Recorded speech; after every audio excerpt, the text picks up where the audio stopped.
10 tech experts say you must do this if you want to stay relevant after 40. And it's not coding, it's not AI, it's not even data analysis. They all said the same thing: digital marketing. Now here's the wild part. They said people over 40 actually have a huge advantage. Why? Because we understand something younger folks don't. Human psychology. Check this out. A 52-year-old former sales manager just landed a $180,000 digital marketing job at Adobe with no tech background. His secret? He combined people skills with basic digital marketing knowledge. That's it. No coding, no degree, just communication and strategy, the experts said.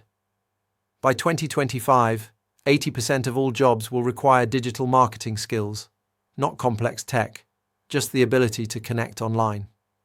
Think about it.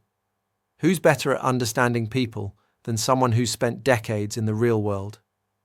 You're not too old for tech. You're exactly who this industry needs. The only question is, will you leverage your experience while everyone else chases the wrong skills? You're not too late. You're right on time. The world is finally ready for what you bring to the table. The only question is, are you?